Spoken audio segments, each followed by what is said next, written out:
경북경찰청 안동경찰서에서 조사를 받게 되는 상황을 기준으로 말씀드리겠습니다.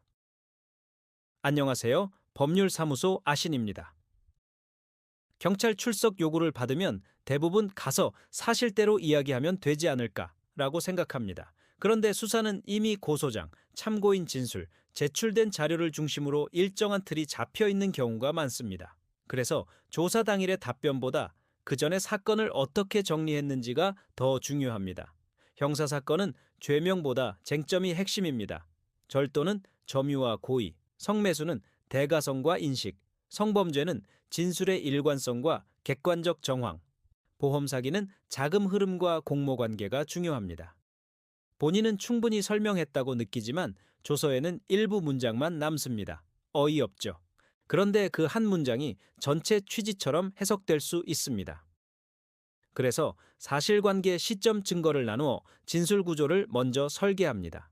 경찰 단계는 끝이 아니라 이후 절차의 출발점일 수 있습니다. 송치 가능성, 기소 여부, 재판에서 다툴 쟁점까지 함께 봅니다.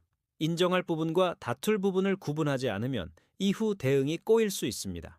사건을 맡을지 여부도 감정이 아니라 증거 방향, 법적 쟁점, 민사 확장 가능성을 기준으로 판단해 왔습니다. 상담은 설득이 아니라 판단을 돕는 과정이라는 태도를 유지합니다. 형사 문제는 민사 분쟁으로 이어지는 경우가 많습니다. 합의, 손해배상, 채권 문제가 동시에 발생할 수 있기 때문입니다. 그래서 소송 결과보다 실제 회수 가능성을 먼저 따집니다. 재산조사, 가압류, 강제 집행까지 이어질 수 있는 구조인지 점검합니다. 판결만 있고 집행이 되지 않으면 현실적인 해결이 아니기 때문입니다. 부동산 분쟁이나 전세 사기 사건은 계약 구조와 권리관계를 함께 검토합니다. 공인중개사 자격을 바탕으로 계약서 문구와 등기 흐름을 동시에 봅니다.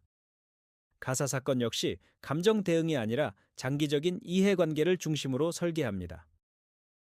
이혼, 재산 분할, 양육권은 이후 분쟁 가능성까지 고려해 방향을 잡습니다. 출입국 문제와 형사 절차가 얽힌 사건은 형사 민사 행정을 분리하지 않고 하나의 흐름으로 종합 검토합니다. 상담부터 조사, 소송, 집행까지 직접 이어가며 준비해 왔습니다. 2009년 실무를 시작해 2014년 개소 이후 현실적인 설명 중심의 태도를 유지해 온 이유도 여기에 있습니다. 이런 기준으로 형사 민사 가사, 부동산 행정 전반을 다루는 곳이 법률사무소 아신입니다. 상담이 필요하다면 영상 설명글을 참고해 주세요. 구독과 좋아요는 보다 꼼꼼한 법률 상담에 도움이 됩니다.